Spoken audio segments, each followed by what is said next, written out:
Coming at you full-fledged. It's your boy Regg, with another video for y'all, man. Welcome, YouTube. Coming straight in, hit that like button, comment at the beginning, middle, and ending of the video. Share for others to see. Of course, subscribe if you're new, and hit that notification bell so you can be notified every time I drop. And let's get straight into it, man.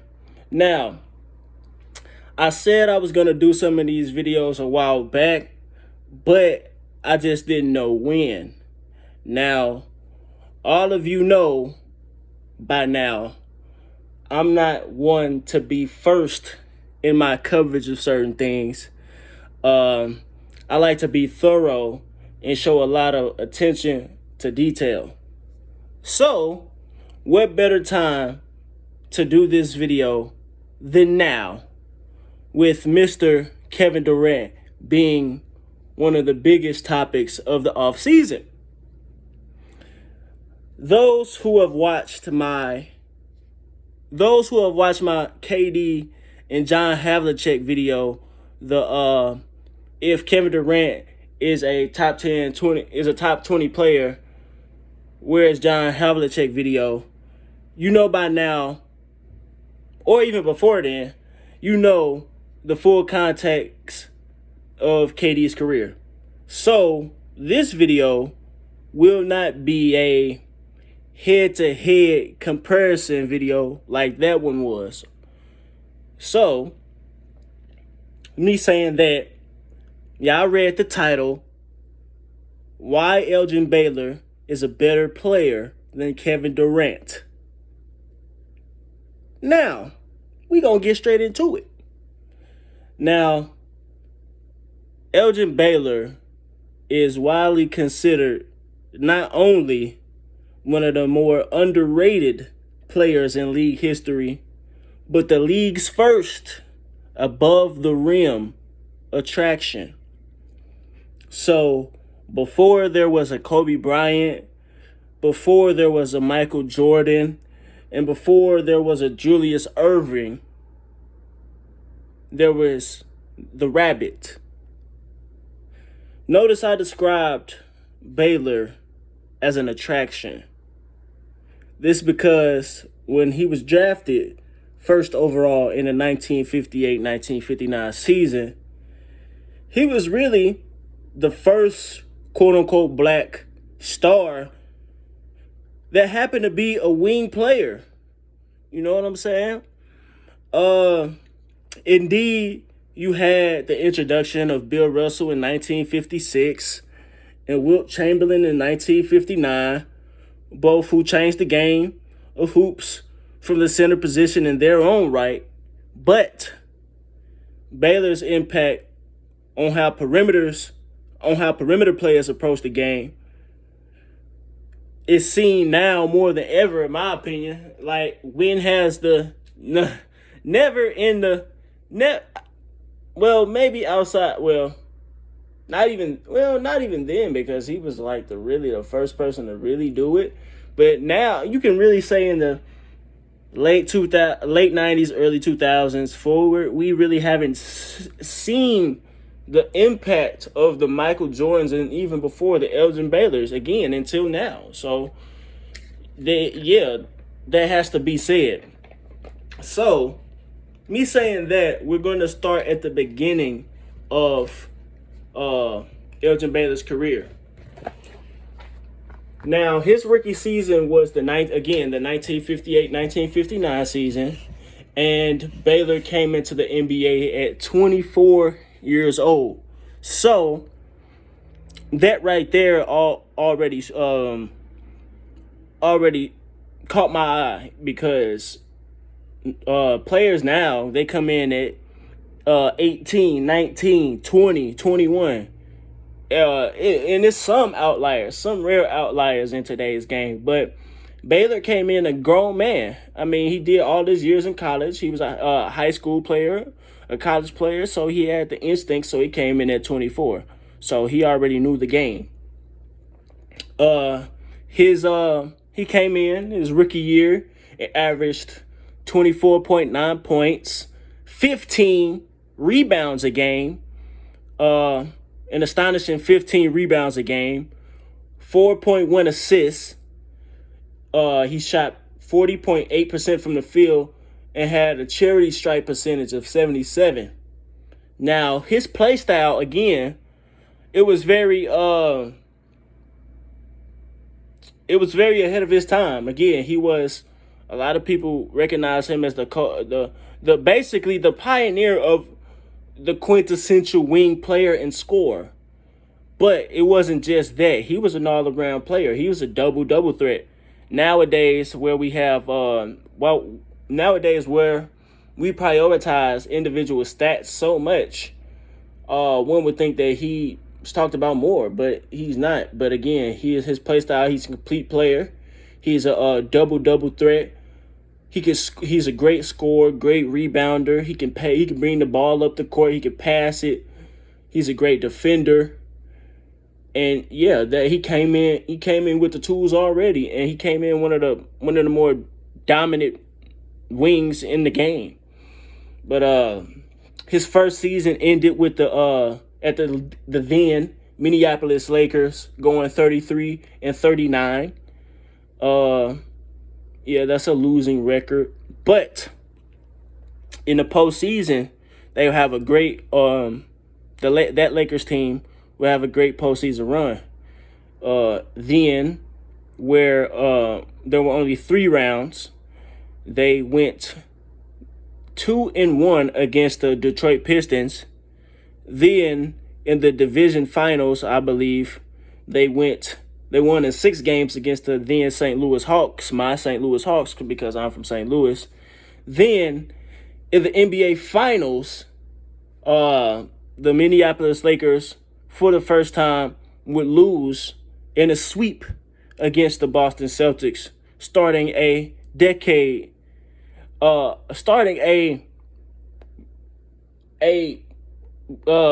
rivalry that's still going on today, the greatest rivalry and the greatest team rivalry in NBA history.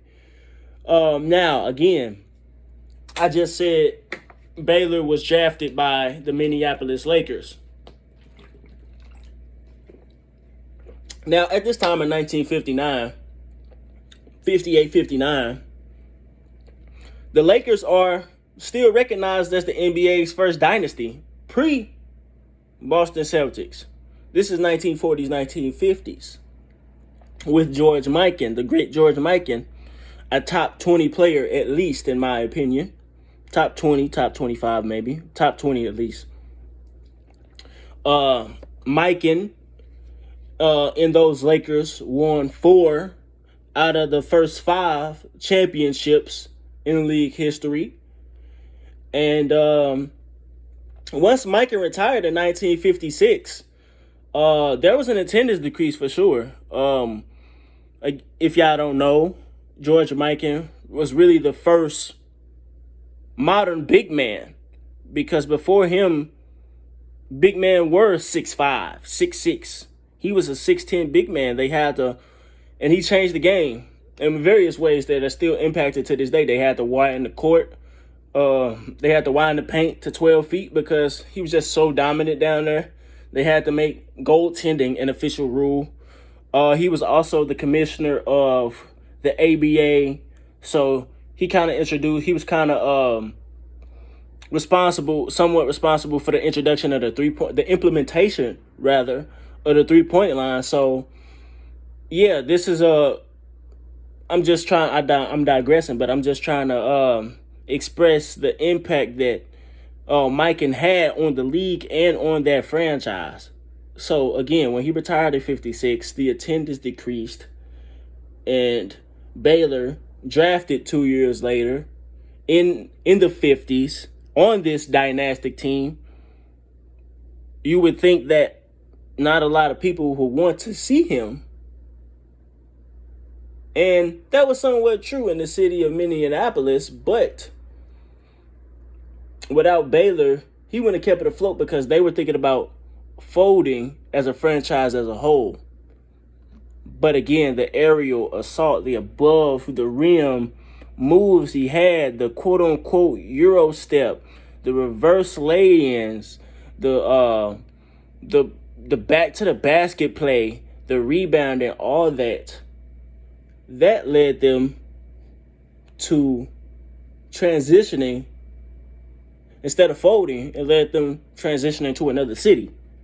Of course, that being Los Angeles. So, 2 years later, after Baylor was drafted, we got the introduction of Mr. Jerry West.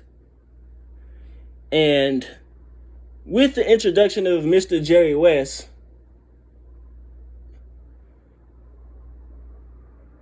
you can consider he and Baylor the second ever Hall of Fame backcourt in NBA history. Now, the first one, of course, is Bob Cousy and Bill Sharman of the Boston Celtics. Pre-Bill Russell. Well, you could say pre-Bill Russell, or when he got there, too, because Bill Sharman was still on the team.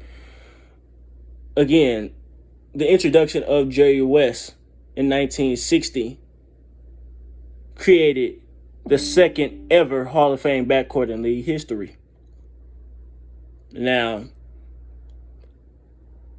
after making the finals in 1959, in the 1958-59 season, he would miss the finals, Baylor, in 1959-60.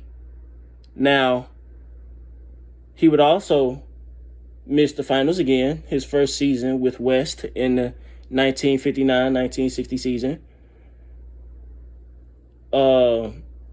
But a year later, in 1960-1961, wait. These seasons. Oh, hold on. Let me correct myself. So in 1959, he made the finals. The next year, in the 59-60 season, they did not make it. In the 60-61 season, I believe they didn't make it.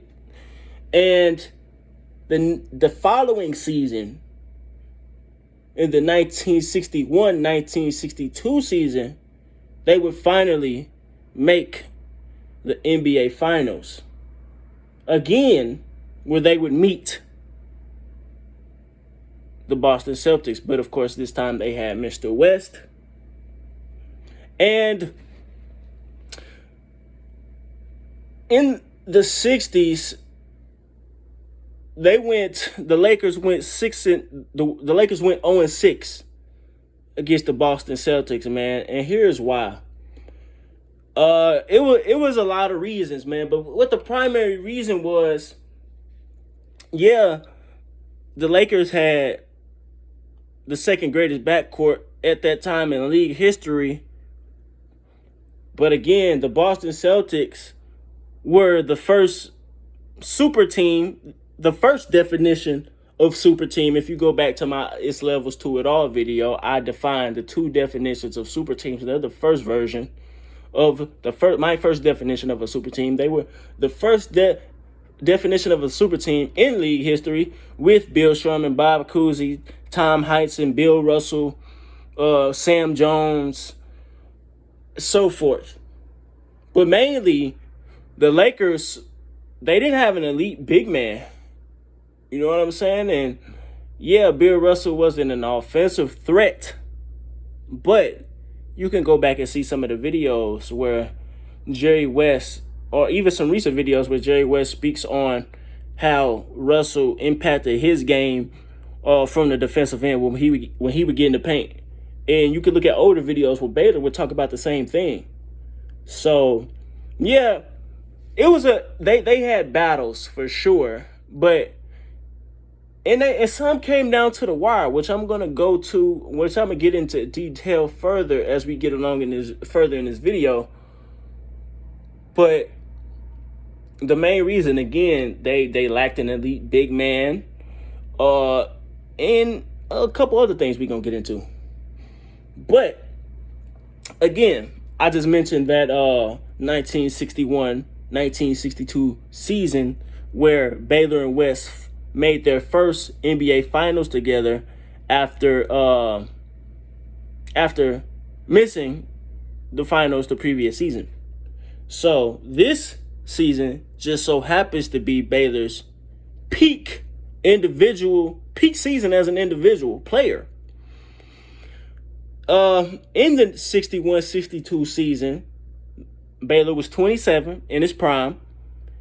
He averaged a whopping 38.3 points, 18.6 rebounds, 4.6 assists, shooting 42.8% from the field and 83.7% from the free throw line in 48 games. Now, that seems like one of the greatest seasons of any player in NBA history, which it is. But it gets overshadowed a lot because this season was the season of the greatest NBA MVP race ever. I'm pretty sure y'all didn't seen it before. I'm pretty sure you've seen the meme of where someone was saying this got to be the greatest MVP race ever. And it showed Baylor's numbers that I just read. But it also showed Bill Russell, who averaged 18.9 points per game, 23.6 rebounds, 4.5 assists, shooting 45.7% from the field and 59.5% from the free throw line.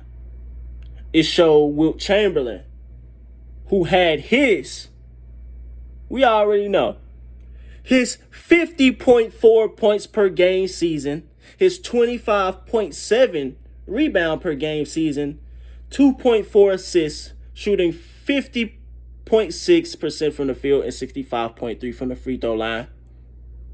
It had the Big O, Oscar Robertson, who also had his greatest season, averaging a triple-double, 30.8 points per game, 12.5 rebounds, 11.4 assists, shooting 47.8% from the field and 80.3% from the free throw line.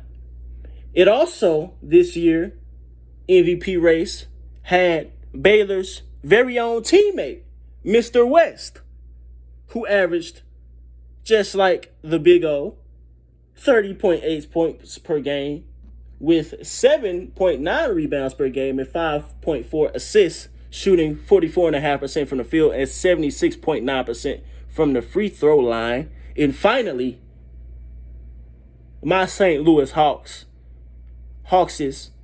Bob Pettit, top 5 small power forward of all time, who averaged 31.1 points per game, 18.7 rebounds per game, 3.1 assists, shooting 45% from the field and 77.1% from the free throw line. Without a doubt, the greatest MVP race in NBA history. Now, one thing I noticed about this season is how many players averaged at least 30 points per game. To put that in perspective, 2006 was the last season where at least 3 players averaged at least 30 points per game. And of course, there was Kobe Bryant, who averaged 35, Allen Iverson, who averaged 33, and LeBron James, I believe in his 3rd or 4th season, averaged 31. But that's not the only thing about this season that I noticed. Baylor, who unfortunately, for lack of a better term, was asked out in this race. Bill Russell won, of course. Out of all those candidates, Bill Russell won. Not taking away from him. I'm saying that's how great he is. So, unfortunately, Baylor was asked out. But he would put up those GOAT numbers. I hate using that term, but I have to. I mean, for lack of a better term, Baylor would put up those GOAT numbers while also serving in the military, costing him to miss 34 games. That's why he played 48 games. But in 48 games, again, he averaged 38, 18, 4. So he was a military man who knew his tasks and fulfilled them above anyone's imagination.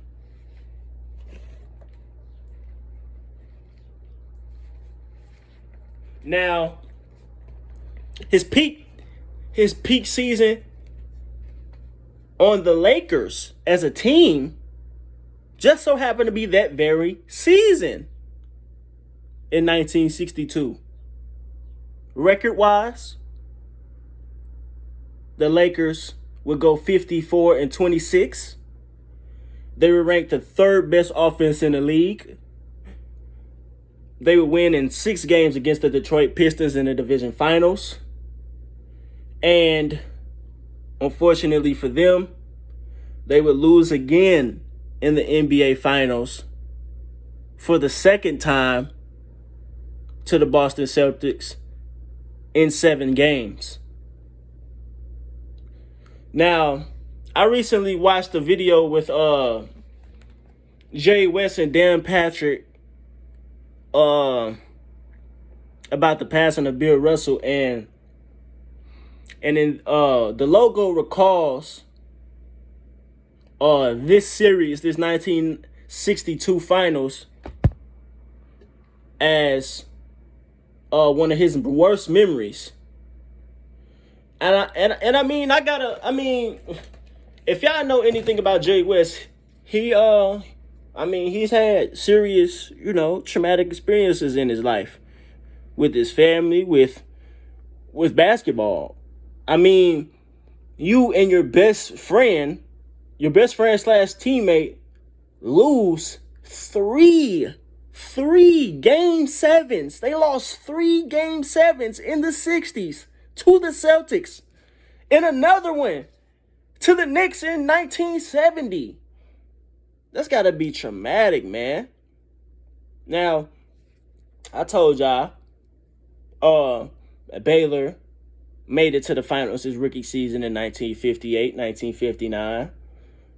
In 1962, after Jerry West was there for 2 seasons, they finally make it to the finals again, losing.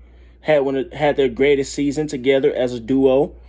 They went to the finals, lost for the second time, Baylor at least, to the Celtics in 7 games. In 1963, they would make it back the next year, but they would lose in 6. They wouldn't make it back for another 2 years, but in 1965, they lost in 5 against the Celtics. They made it back in 66, but again, tragically, losing in 7 games. It took them another 2 years in 68. But again, the Celtics were too much and they lost in 6. In 1969, where they were running on fumes by this time. They were running on fumes. They should have won in 68 and 69 and 66. But in 69, where they were running on fumes, Bill Russell, a player coach, they still willed their way to win in 7 games. And finally, again, they lost to the Knicks in 1970. This has to be traumatic for them. They went through a lot, and they kept going. They kept getting there. Now, technically, you could say Baylor was on that 1972 Lakers team that won 33 straight games, a record that is still held to this day. And at the time, a then all-time wins record of 69-13. Top 10 team of all time, for sure. But he retired at 37, 9 games into that season, with unbearable knee injuries. So, I mean, at that time, they really weren't giving out, rings like they do today. I recall where Anderson Varejao in the 20 teens. He played for the Warriors and the Cavs in the same season. I think he went from the Cavs to the Warriors or the other way around. Either way, he got a ring, and the team he was on at that time didn't win. I think it was the Warriors he went to. Then he lost to the kid. Either way, he got a ring for that. They gave him a championship ring, but they still don't recognize him as an NBA champion. So that's kind of one of the blemishes, if you want to say that, in his career, because again, he couldn't play. He was 37. So again, this is a way harder NBA, way more physical NBA. So I think that goes without even having to be said. So just that body of work, him going to the finals, that many times, coming up short, just a couple plays away from winning multiple championships, possibly being recognized as the greatest wing ever, and he keeps making it. That just goes to show his resiliency and his ability to, come back. A lot of people quit after. A lot of people never make the finals again after making it once. He made it, 7 times? 8 times? 7 times? I think he lost 7 finals. But let's list his accolades right now. Baylor is an 11-time All-Star. 1958-1959 All-Star Game MVP. He won All-Star Game MVP his rookie season. He's a 10-time All-NBA. 1959 Rookie of the Year. He is on the 75th NBA anniversary team. He is the greatest rebounding small forward ever at 6'5", averaging a career 13 and a half rebounds a game, which is more than Shaquille O'Neal. Again, at 6'5", Baylor averages a career 13 and a half rebounds a game. That's more than 7 feet Shaquille O'Neal. 7-foot Shaquille O'Neal. He was the first ever black superstar wing player who pioneered, again, wing play and scoring 30 years early. He's the first Laker legend in the city of Los Angeles. And in my opinion, he is the only player with 0 championships or league MVPs that can be called a superstar. You got to consider, the Boston Celtics were the only team winning at that time. They were the only team winning at that time outside of the Hawks in 1958. And then they won 8 straight. And then the Philadelphia 76ers in 1967 when Wilt Chamberlain won his first championship. So, and not to mention, outside of Wes Unseld in his rookie season and the Big O in his triple-double season, nobody outside of Russell and Chamberlain won those awards. So he made it to 8. He made it to how many finals? 8, 7 finals. He made it to 7 finals. Didn't win a league MVP, didn't win a championship because there was so many dominant teams. Well, not so many, but there was a dominant team and a dominant player in an era with no free agency. You got to consider him a superstar. And the thing about elite players of those days was they had complete games. They had complete games. They didn't have no weakness. They were fundamentally sound. Yeah, some were more efficient than others. Yeah, some had certain intangibles, but they all had complete games. Now, Kevin Durant is not a better scorer than Elgin Baylor. Kevin Durant, in his 939, and Kevin Durant's 939 games played, he averages a career 27.2 points per game. That's the fourth all-time career average. However, Baylor is just a step over him at the third position on career points per game, averaging 27.4 points per game in almost 100 less games, in 846 games. So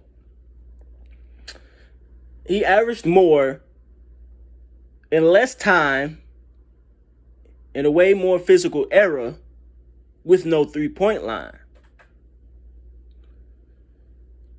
KD is also an above average defender, but I wouldn't put him past Baylor, considering that KD is 6'10" and he has never averaged double digits in rebounds. Baylor's career high rebounding average was 19.8 in his third season. He said he wanted to come into the league and average at least 20 boards a game. He was close to doing that in his third season with Wilt Chamberlain and Bill Russell in the league at small forward at 6'5". So I wouldn't put KD on the level of the defender Baylor is either. I would say they are. I would say Baylor and Durant are even. Baylor and Durant are even passers. They both average a career 4.3 assists per game. So I give them that. I give KD that. But I still think Baylor is more durable. Why? This is because we've seen Kevin Durant, especially since he came back from that Achilles rupture in 2019, he's starting to become a little. He's still an elite. He's still elite. He's still top 10. I wouldn't say he's top 5. He's still a top 10 player in the league, but he's becoming a little injury prone. You know, he's getting these ticky-tack injuries. He's missing 5 games, then he plays 13 games, then he missed another 7 games. So I'm not going to say Baylor was impervious to pain, but he never went through streaks like that. I mean, he went 9 seasons averaging at least 40 minutes per game. How many seasons has KD averaged at least 40 minutes per game?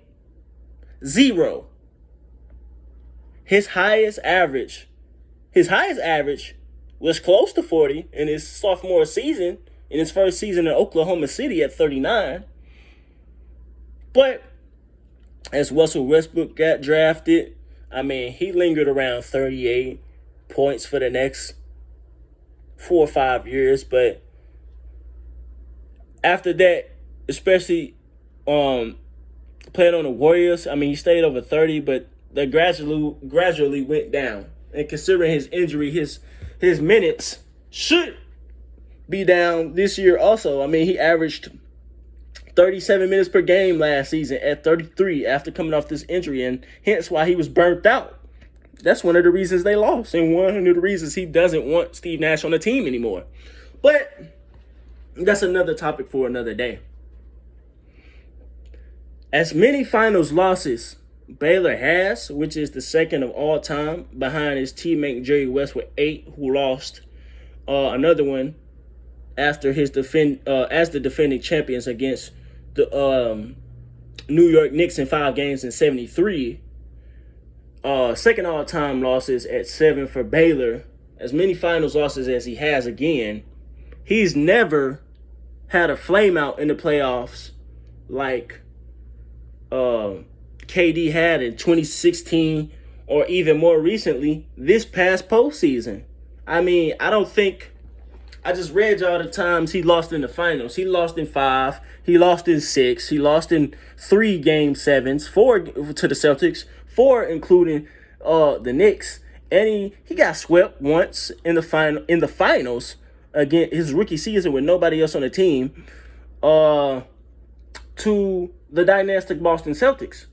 So yeah, I give KD he got the finals wins. Yes, KD has an MVP, a league MVP from 2014. He has 2 titles, and he has 2 finals MVPs. But one can definitely say the implementation of free agency in the league has for sure inflated how good certain players are. Because KD only made 1 finals appearance as the leader, as the bona fide leader of his team, and then made an additional 3 more as a part of a super team. Yes, Baylor had the logo, but that was pretty much it until they got Gail Goodrich and Wilt Chamberlain like years later. You could say, like I said in my Hondo KD video, KD's had a lot of help in his career. A lot of help. He's definitely had more than Elgin Baylor had in his career. And Elgin Baylor still made more finals. Kevin Durant has only made 2012, 2017, 2018, 2019. He still only have half of the finals appearances Elgin Baylor has. Well, 7. Nah, he made 7. Damn near half. He still got to make 3 more finals. You think Kevin Durant going to make 3 more finals in his career? I don't think so. I don't think so.